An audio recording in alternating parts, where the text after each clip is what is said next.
Elden Ring, a hugely successful game, one that has captivated so many worldwide. If you're a gamer without sight, however, or have sight loss, there is a possibility that, like me, you can't play it without some level of sighted assistance. In my case, this assistance is constantly required. Over a year on from the game's smash hit release, let's take a look at aspects that, if improved, would allow gamers across the spectrum of sight loss to have a much more enjoyable experience. Also, a quick shout out and thanks to the wonderful Radderss, who was kind enough to put together nearly all of the footage you see in this video. Menu narration. When you have no sight whatsoever, menu narration is crucial. After all, if this is all you hear from a menu, then how are you supposed to know where you are or what options you're selecting? Though you could utilize potentially frustrating workarounds like optical character recognition or OCR, which attempts to read text from an image, including from video games under the right circumstances, it's much easier if the accessibility elements are built into the game directly. Elden Ring, as of the time of recording, has no menu narration. But what if its menus, instead of being just composed entirely of UI sounds, instead sounded like this? Y. Rest at Site of Grace. Third Church of Marika. Time, early day. Menu, 1 of 8. Pastime. Level up. Flasks. Memorize spell. Mix wondrous physic. Sword chest. Talk to Melina. Leave. A. Okay. B. Close. View. Map. Audio telegraphing. If you've watched my parries video from God of War Ragnarok, or in fact any of my God of War Ragnarok videos, you're probably all too aware of the need for audio telegraphing, so that you know when attacks are coming right at your video game face. Elden Ring, alas, doesn't have any real audio telegraphing really. At least, not that I've experienced in my time with the game. Here's an example of just that in terms of an NPC invasion. Now listen and see if you can spot the very subtle audio cue that indicates the NPC invader's entrance, as well as where they are on the battlefield and when their attacks start coming in.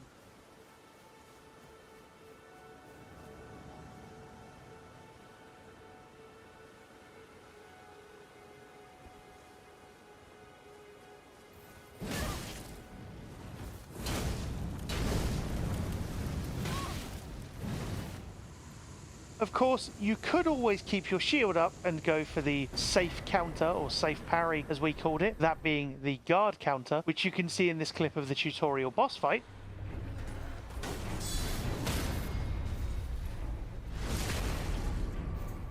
However, it would be much better if the game had enough audio to allow you to consistently parry, dodge, or otherwise avoid attacks, such as you might see in certain encounters in God of War Ragnarok.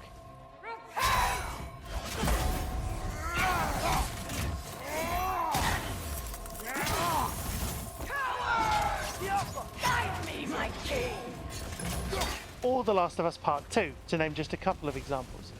Nav assist. As a gamer without sight, I often find nav assist being one of the key things missing from a lot of games to allow me to progress anywhere within the vast environments. Even though much of Elden Ring is open world exploration, there are always objectives, whether they be main story or side quest content. The game even provides a path system for this for players to follow. The issue with said path system, however, is that it is purely visual with no haptic or auditory equivalent, the Guidance of Grace system. Here's a clip demonstrating the Guidance of Grace system in action. Listen and see if you can tell where you need to go at any given moment.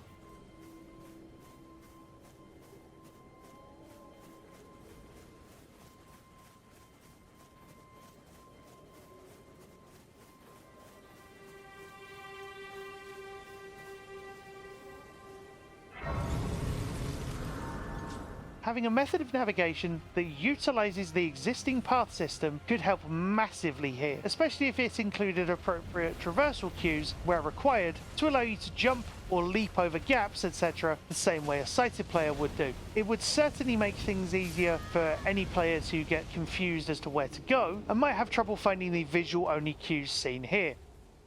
Closing. If you're interested in learning more about accessibility in video games, particularly for gamers with sight loss, feel free to drop an email to gaming@rnib.org.uk. If you have sight loss and are interested in being a part of accessibility, also take a look at RNIB's Design for Every Gamer or DFEG initiative, linked in the description, and sign up for the player panel to give the video game industry the resources needed to allow everyone to play, regardless of their level of vision. I have been Sightless Combat, and if you're interested in seeing more videos like this analysing areas of improvement in video games, do please feel free to let me know. And please feel free to like, comment and subscribe. Thank you very much for watching.